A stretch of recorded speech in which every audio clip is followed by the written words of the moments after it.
Right అన్న, ఎట్లా ఉందన్న జూబ్లీహిల్స్ కాన్స్టిట్యున్సీకి సంబంధించి ఎలక్షన్? జూబ్లీహిల్స్ కాన్స్టిట్యున్సీకి సంబంధించిన ఎలక్షన్ మొత్తం సార్ కావాలని కోరుకుంటున్నారన్న. అందరికిట ఆడపిల్లలు అయితే కేసీఆర్ను చూడాలని వెయిట్ చేస్తారు. 100% 14 తారీఖు తర్వాత కేసీఆర్ గారు మొత్తం మనం గెలిచిన తర్వాత భారీ బహిరంగ సభ పెట్టి కార్యక్రమాలు చేస్తామని చెప్పారు. అందరికిట సార్ కోసం వెయిట్ చేస్తున్నారన్న. డిపాజిట్ గిట రావు అవతలకు 100% కార్ గెలుస్తుంది. అంటే గెలిపే డిక్లేర్ చేస్తారు వాళ్ళు, మెజారిటీ మ్యాటర్ అని చెప్పి మాట్లాడుతున్నారు కదా. నవీన్ గౌడ్ చెప్తున్నాడు, రేవంత్ రెడ్డి గిట చెప్తుండన్నా. నేను ఏమంటున్నా, నవీన్ యాదవ్కి ఏమున్నదంటే ఖాళీ బస్తీలలో పిల్లలు నెంబడేసుకొని ఖాళీ దందలు ఇక చెప్పని చిల్లర దందలు అవి చేస్తారు. నేను గిట్ట యాదవే, బాధ అనిపిస్తుంది. కాకపోతే ఏంటంటే ఇప్పుడు కావాల్సింది జనాలకు రాష్ట్ర వ్యాప్తంగా కేసీఆర్ అవసరం వచ్చిందన్న.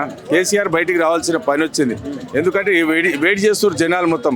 ఈ జూబ్లీహిల్స్ కాన్స్టిట్యున్సీలో జరిగే ఎలక్షన్ ఏదైతుందో రాష్ట్ర వ్యాప్తంగా ఎదురు చూస్తారు. ఎందుకంటే కేసీఆర్ కొంతమంది ఆయన రేవంత్ రెడ్డి చెప్పే పథకాలు చెప్పి మోసపోయారు. ఎందుకంటే ఇప్పుడు గిట్ట బస్తీలలో ప్రతి ఏరియాలో మీటింగులు పెట్టి ఒకటే చెప్తున్నాడు. ఈరోజు వచ్చి మున్సిపల్ మంత్రి 10 ఏళ్ళు నువ్వే ఉంటావు కదా, ఈ మోరీ నిండే ఈ చెత్త రోడ్డు మీదకి వచ్చిందంటే చెత్త రోజు రోజు క్లియర్ చేస్తారు, కానీ 10 ఏళ్ళ చెత్త ఉంటుందా? ఈయనకేమన్నా తెలివిని మాట్లాడతాడు. ఇప్పటికి కూడా ఇంకా అదే తరహాలో మాట్లాడుతుండు. ఫస్ట్ వచ్చినప్పుడు ఎట్లా మాట్లాడిండో ఆయనకు నోటికి ఎంత వస్తే అంతా మాట్లాడుతూ ఉన్నాడు. ఇప్పటికి కూడా ముఖ్యమంత్రి గారు ఏం చెప్పాలనుకుంటున్నారు? వాస్తవానికి ఆయనకి తెలియదు, ఇంకా ప్రతిపక్షంలో ఉన్నాను అనుకుంటున్నాను. ఎందుకంటే మన పురపాలక మినిస్టర్ ఇప్పుడు ఆయన కిందనే ఉంది. రోడ్డు మోరీని క్లియర్ చేయాలి, రోడ్డు సాఫ్ చేయాలంటే ఎవరు చెప్పాలి? ఆయన చెప్పాలి. ఇంకా ఆయన ప్రతిపక్షంలో బ్రహ్మలో ఉన్నాడు. ఏం మాట్లాడుతున్నా ఆయనకి అర్థం కాకపోతే ప్రజలు గమనిస్తున్నారు. 100% రేవంత్ రెడ్డికి డిపాజిట్లు లేకుండా చేస్తున్నారు. 100% కారు గుర్తు గెలవబోతుంది భారీ మెజార్ తోటి. ఇప్పుడు బస్తీలలో చూస్తాం, రోజుకోటి మాట్లాడుతున్నారు. సునీతమ్మ గురించి ఒకటి మాట్లాడతారు, ఆడపిల్ల గురించి అంత మాట్లాడతారు. అన్న వీరనారి ఝాన్సీ లక్ష్మీబాయి సాకలైలమ్మ దగ్గర ఈరోజు మీటింగ్ పెడుతున్నారు. 100% సునీతమ్మ మంచి మనసున్న వ్యక్తి. ప్రజలలో అందరికీ కింది స్థాయి గ్రౌండ్ లెవెల్ ఉంది. ఎందుకంటే మాగంటి గారు చేసిన ప్రతి గల్లీలో ఫౌండేషన్ స్టోన్ ఉంది. ఆయన వేసిన పనులే ఉన్నాయి, వీళ్ళు చేసింది ఏం లేదు. 100% భారీ మెజార్టీతో గెలవబోతుందన్న. అంటే తిరుగుతున్నా ప్రచారాలు చేస్తున్నా, ప్రచారాలకే వెళ్తున్నాం. మేము పోయే ముందు మీరు కారోళ్ళ చెయ్యాలి అంటారు. కారోళ్ళు అంటే రండి కూర్చోండి అంటారు, చెయ్యి అంటే బయటికి నడువురు. నవీన్ యాదవ్ అసలు ఎవరు ఇక్కడ జూబ్లీహిల్స్ నా ఇల్లు, ఇక్కడ ఎవరు వచ్చినా కూడా ప్రచారాలకు వచ్చినా ఇంకేం చేసినా ఇల్లు దాటరు, గల్లీల కలిసి బయటికి పోరు అని చెప్పి మాట్లాడుతున్నారు. అదే విషయంలో మేము గిట్ట అదే తిరుగుతున్నాం. చూద్దాం ఏమంటాడు ఏంది కథ అని. నవీన్ యాదవ్కు తెలియని విషయం ఏంటంటే జూబ్లీహిల్స్ నీ ఇల్లు నీ అడ్డా అనుకుంటున్నావు. తెలంగాణ రాష్ట్రం కేసీఆర్ అడ్డా. తెలంగాణ రాష్ట్రం మొత్తం కేసీఆర్ ఉద్యమంతో సాధించింది. కేసీఆర్ టీం ఉన్నది, అంతా ఉద్యమకారులం ఉన్నాం.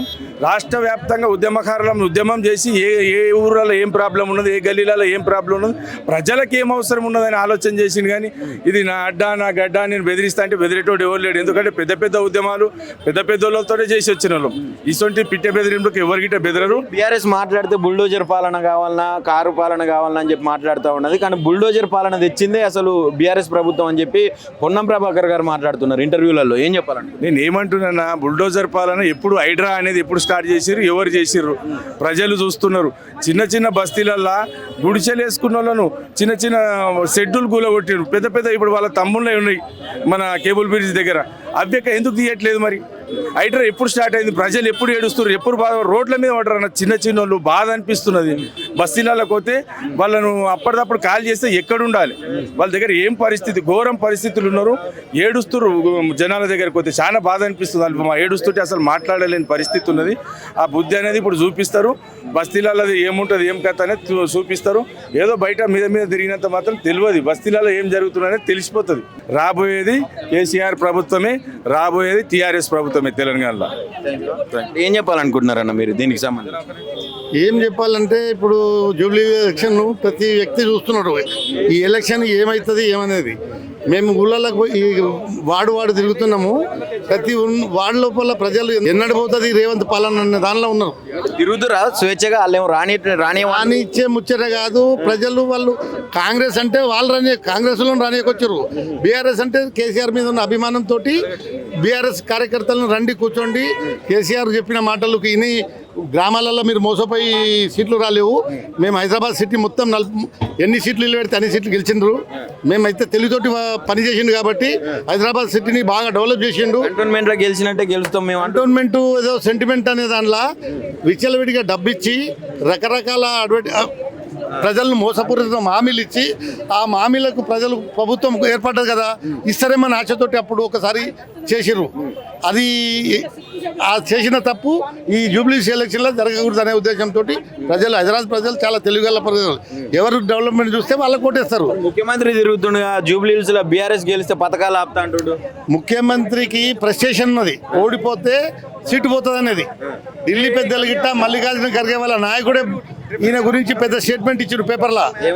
రేవంత్ రెడ్డికి ముఖ్యమంత్రి పదవి ఇచ్చి ఎంత తప్పు చేసినాము, మళ్ళా రెండోసారి ముఖ్యమంత్రి కాంగ్రెస్ పాలన రాకుండా చేసిండు.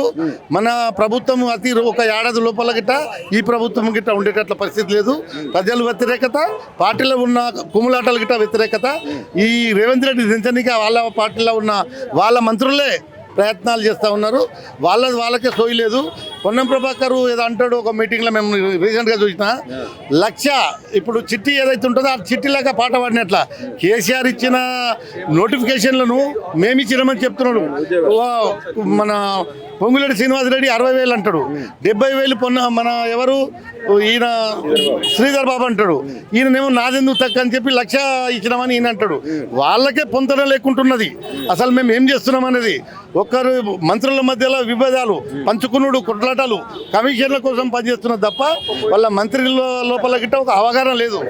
ప్రభుత్వం నడిపించే నాయకుడు, సమర్థమైన నాయకుడే లేడు. లేక వాళ్ళు పిచ్చి పిచ్చిగా వాళ్ళు డబ్బు సంపాదించుకుందామని ఆలోచనతో ఉన్నారు తప్ప ప్రజలకు ఉపయోగపడే సంక్షేమ పథకాలు చేద్దాం, ఏదన్నా వాళ్ళకు మంచి పేరు తెచ్చుకున్న ఆలోచన అయితే లేదు. ఎట్లుందన్న జూబ్లీహిల్స్ ఎలక్షన్స్? వాళ్ళేమో తిరగనీయం అంటారు, పథకాలు ఆగిపోతాయి, బీఆర్ఎస్ని గెలిపిస్తా అంటారు. జూబ్లీహిల్స్లో తెలంగాణ ప్రజలు బీఆర్ఎస్ పార్టీ ప్రభంజనం మోగుతూ ఉంది. ఈరోజు మధ్యతరగతి నుంచి కింది స్థాయి నుంచి పై స్థాయి వరకు ఏ గడపను తట్టినా కూడా మేమందరం బీఆర్ఎస్ పార్టీకి, కేసీఆర్ నాయకత్వానికి అండగా ఉంటాం. ఈరోజు కాంగ్రెస్ పార్టీ మమ్మల్ని అబద్ధపు హామీలు ఇచ్చి మమ్మల్ని మోసం చేసింది కాబట్టి ఖచ్చితంగా ఇచ్చినటువంటి హామీలు నెరవేర్చేదాకా కాంగ్రెస్ పార్టీ ఎంబడబడతాం. కాంగ్రెస్ చేసిండు 420 హామీల్లో ఏ ఒక్క హామీ కూడా పూర్తి చేయలేదు. చెప్పుకుంటూ పోతే 420, 420 హామీలు చెప్పుకుంటూ పోతే ఏ ఒక్క హామీ కూడా అమలు కాలేదు. ఇలా చాలా పెన్షన్లే కావచ్చు, మహిళలకు ఇచ్చినటువంటి 2500 కావచ్చు, విద్యార్థుల స్కూటీలు కావచ్చు, ఇట్లా చెప్పుకుంటూ పోతే చాలా ఏది కూడా సక్రమ స్థాయిలో వేయలేడు. ఈరోజు కేవలం ఓడిపోతామన్నటువంటి భయంతో ముఖ్యమంత్రి రేవంత్ రెడ్డి గారు ప్రెస్టేషన్లో ఏదేదో మాట్లాడుతూ ఉన్నారు. ఖచ్చితంగా మిమ్మల్ని ఓడగొట్టడానికి జూబ్లీహిల్స్ ప్రజలు సిద్ధంగా ఉన్నారు. ఈరోజు జూబ్లీహిల్స్లో కాంగ్రెస్ పార్టీ ఓడిపోతూనే ఖచ్చితంగా తెలంగాణలో పూర్తి స్థాయిలో మార్పు వస్తుంది. ఈ మార్పు వస్తేనే ఈ కాంగ్రెస్ మారుతుంది అనేటువంటి ఒక ఆలోచనతో ఖచ్చితంగా బీఆర్ఎస్ పార్టీకి అనుకూలంగా ప్రజలు తీర్పుని ఇవ్వబోతా ఉన్నారు. నవీన్ యాదవ్ ఒక పక్క అసలు క్యాడర్నే లేకుండా చేస్తా అని చెప్తుంది బీఆర్ఎస్. ఎవ్వరు పిడిగడి మనతో స్టార్ట్ అయినటువంటి బీఆర్ఎస్ పార్టీ ఇలా ప్రపంచం సృష్టించబోతా ఉంది. ఈరోజు రాజకీయాలలో ఎవరు ఏది చేసినా ఖచ్చితంగా ప్రజలు తిరస్కరిస్తారు. రాజకీయాలు గౌరవప్రదంగా ఉండాలి, కానీ బెదిరింపు రాయలకు పాల్పడితే ప్రజలు ఓటు ద్వారానే బుద్ధి చెప్పేటువంటి పరిస్థితి ఉంటుందని చెప్తా ఉన్నాం. ఖచ్చితంగా ప్రజలందరూ తెలుసు ఎవరికి ఓటేస్తే బుల్లదు పాలన వస్తుంది, ఎవరికి ఓటేస్తే అభివృద్ధి పాలన వస్తుంది అని చెప్పేసి ప్రజల యావత్తు తెలంగాణ ప్రజానికి తెలుసు. ముఖ్యంగా జూబ్లీహిల్స్ నియోజక ప్రజలు చాలా డిసడ్మెంట్ అయ్యారు. ఎందుకంటే గోపన్న కుటుంబం మా కుటుంబాలకు ఎప్పుడు అండగా ఉంటుంది. కానీ ఈరోజు గోపన్న కుటుంబానికి మేము అండగా ఉండాలి కాబట్టి ఖచ్చితంగా బీఆర్ఎస్ పార్టీ వైపే, కేసీఆర్ నాయకత్వం వైపే మాగంటి సునీతమ్మను నవంబర్ 11 జరిగే ఎలక్షన్లో ఖచ్చితంగా పెద్ద మొత్తం మెజారిటీతో గెలిపిస్తామని చెప్పి ప్రజలు కంకణబద్దులే ఉన్నారు. రేవంత్ రెడ్డి గారు జూబ్లీహిల్స్ లో బీఆర్ఎస్ ని గెలిపిస్తే పథకాలు ఆగిపోతాయి అంటుండే. అసలు ఎట్లా ఉంది జూబ్లీహిల్స్ ప్రజల పరిస్థితి? తను పథకాలు అమలు చేయడానికి అవి తను పెట్టిన పథకాలు ఏం కాదు. తను వచ్చినప్పటి నుండి ఏదో రేషన్ బియ్యం కానీ కరెంట్ కానీ ఉన్నది కాదు, ఎప్పటి నుండో ఉంది. తను ఏంటి అంటే కట్ చేస్తా అంటే వాళ్ళదేం జాగిరి కాదు, వాళ్ళది ఇంట్లో నుండి తీసుకొచ్చి ఇస్తలేడు. మా హక్కు అది ఏంటంటే మేము కడుతున్నాము, మాకు వస్తున్నాయి, కేంద్ర ప్రభుత్వం నుండి వస్తున్నాయి, రాష్ట్ర ప్రభుత్వం నుండి అది వస్తుంది. తన ఇంట్లో నుండి అయితే మాకు ఏమి ఇవ్వట్లేదు. అది ఏంటంటే ఒక బెదిరింపు చర్యగా మేము అందరూ ప్రజలు అన్నది బెదిరింపు చర్యగా తీసుకుంటున్నారు. అది అందువల్ల ఇంకా ఆయనకు అది మైనస్ అవుతుంది కానీ ప్లస్ అయితే లేదు. ఏదో బెదిరిద్దాము, భయపడిద్దామంటే ప్రజలు అందరూ కానీ ఇప్పుడు ఎడ్యుకేటెడ్సే వాళ్ళు ఏంటంటే వాళ్ళు నేర్చుకున్నారు, వీళ్ళు చేయబట్టి వాళ్ళు నేర్చుకున్నారు. ప్రజలను ఎట్లా నమ్ముతా మోసం చేస్తారు అనేది వాళ్ళకి అర్థమైపోయింది. ఇప్పుడు ఏది చెప్పినా కూడా మోసపోయే పరిస్థితులు మాత్రం ప్రజలు లేరు. అందుకోసం సుంతక్కని గెలిపించుకుందాం, బీఆర్ఎస్నే గెలిపించుకుందాం అని మాత్రం ప్రజలు అందరూ అంటున్నారు. కాంగ్రెస్ మాత్రం గెలిచే పరిస్థితులు ఎక్కడ లేవు. ఆ భయం పట్టుకొని గిన్నె అట్లా బెదిరిస్తున్నాడేమో అని మేము అనుకుంటున్నాం, ప్రజలు కూడా అదే అనుకుంటున్నారు. రేవంత్ రెడ్డి గారు ఇంకా కొన్ని హామీలు కూడా ఇచ్చారు కదా, ఈ జూబ్లీస్ మేనిఫెస్టోలో పెట్టిరు, ఒంటరి మహిళలకు పెన్షన్ కావచ్చు, ఇంకా రకరకాల హామీలు ఇస్తా ఉన్నాడు కదా జూబ్లీ. వాళ్ళ మంత్రులు పోతే అదే అడుగుతున్నారు. ఇంతకు ముందు పెన్షన్ చేస్తా అన్నారు కదా, అవి ఎక్కడ ఉన్నాయి, అవి ఇచ్చిన తర్వాత ఇవి అమలు చేయండి, ఫస్ట్ అయితే వాళ్ళు అమలు చేయండి అని చెప్తున్నారు. అది చేసినాక ఇది మాట ఇస్తే బాగుండేదని పోయిన మంత్రులకు కూడా అదే అడుగుతున్నారు. మా 6,000 లేవని వికలాంగులు కానీ, మా వృద్ధాప్య పింఛన్లు కానీ 4,000 అని వాళ్ళు అడుగుతున్నారు తప్పితే వీళ్ళు అక్కడ అడగినా కూడా వాటికి సమాధానం చెప్పడానికి కూడా ఏం లేకుండా పోతుంది. అందుకోసం ఖచ్చితంగా సింతక్కనే గెలిపించుకుంటాము. అంటే ఎట్లా ఉంది, ఒకవేళ బీఆర్ఎస్ గెలిస్తే ఇక్కడ మేము పథకాలు ఆపుతామని చెప్పి ముఖ్యమంత్రి గారు మాట్లాడుతున్నారు డైరెక్ట్ సభలలో. ముఖ్యమంత్రి ఎవరండి? ముఖ్యమంత్రి ఎవరు? ఎట్లా ముఖ్యమంత్రి అయిండు? ప్రజలు ఓటేస్తే ముఖ్యమంత్రి అయిండు. ఈయన అయ్యే జాగిరా, ఈయన అవ్వ జాగిరా, 3 ఏళ్ళు అయితే పీకైతే పీకుతాడు. ముఖ్యమంత్రి ఎవడు? నువ్వు ముఖ్యమంత్రి అయితే మంచిగా పనులు చేయి. నువ్వేమని చెప్పినావు? నువ్వు అప్పుడు బంగారం రేటు పెరిగింది, ఎండు రేటు పెరిగింది, ఆటో వాళ్ళ కడుపు కొట్టినావు, 12,000 ఇస్తా అని చెప్పినావు. నువ్వు అది ఉపాధి పని వాళ్ళకి ఇస్తా అని చెప్పినావు. కళ్యాణ లక్ష్మి తుల బంగారం అన్నావు, ఇచ్చినవా? ఇప్పుడు 1,30,000 అయింది. ఎట్లా తింటారు? పేద ప్రజలు ఎట్లా చేస్తారు? దొంగలు పడుతురు, పానాలు తీస్తురు, బంగారం రేటు పెరుగుతాయి. బస్సులు ఫ్రీ పెట్టినావు, 50 మంది ఎక్కాలల్లా, 60-70 మంది ఎక్కుతారు, ప్రాణాలు పోతున్నాయి. అందులో మాకు బాధ అనిపిస్తుంది. ఒక్కొక్క బస్సులో 20-30 మంది చనిపోతారు. అర్థమైందా? తెలివి ఉందా ఏమన్నా? మనిషేనా? నువ్వు పరిపాలన చేస్తే మంచి పరిపాలన చేయి, నీకు అవకాశం వచ్చింది. కుటుంబ పాలన అంటున్నావు, నువ్వు కుటుంబ పాలన లేవా? ఇప్పుడు ఇందిరాగాంధీ, సోనియా గాంధీ కుటుంబ పాలన కాదా? మరి ఇప్పుడు చంద్రబాబు నాయుడు కుటుంబ పాలన కాదా? మరి నీ సొంత పార్టీ పెట్టినావా? నీ అయ్యే సొత్త అది కేసీఆర్ సార్, తెలంగాణ కేసీఆర్ సార్ దయవల్ల నువ్వు ముఖ్యమంత్రి అయినావు బిడ్డ. ముఖ్యమంత్రి అయినావు, నువ్వు ముఖ్యమంత్రి పోచే. మీ దాంట్లో వీళ్ళ పదవి ఇస్తే వీళ్ళు వస్తారు ప్రచారానికి, వాళ్ళ పదవి ఇస్తే వాళ్ళు వస్తారు. ఎవరు రాకపోతే ఎవరు రారు, అవుట్ రైట్లు ఉంటారు. నీకు పదవా నేను వస్తా, నాకు పదవా నేను వస్తా. ఇది తెలివిలేని పాలన, పిచ్చి పాలన. ఒకప్పుడు ఎట్లుండే, అన్ని బీడు భూములు ఉండే. మన కేసీఆర్ సార్ వచ్చినాక నీళ్లు తెచ్చిండు, నిధులు తెచ్చిండు, మనకు అన్ని అప్పుడు వలస పోయిండ్రు. అప్పులు కావా అండి? నువ్వు పెళ్లి చేస్తే అప్పులు కావా? లక్షలు పెట్టి చదివిస్తే అప్పులు కావా? నీ కుటుంబంలో ఎన్ని పనులు చేసిండు మన కేసీఆర్ సారు? 200 పింఛి 2,000 చేసిండు, వికలాంగులకు 4,000 చేసిండు, 1,00,000 రూపాయల కళ్యాణ లక్ష్మి ఇచ్చిండు, రైతు బంధు ఇచ్చిండు, మంచి హాస్పిటల్ చేసిండు, మన కేసీఆర్ కిట్ ఇచ్చిండు. మన గవర్నమెంట్ హాస్పిటల్, ప్రైవేట్ హాస్పిటల్లో లక్షలు అవుతున్నాయని గవర్నమెంట్ హాస్పిటల్లో పోయేటట్టు కిట్ ఇచ్చి 13,000 ఇచ్చిండు. మన దమ్ము ధైర్యం కేసీఆర్ సార్ ఉంది, పని చేసే మన తెలంగాణ వాళ్ళని కాపాడిండు. నువ్వేమనవండి?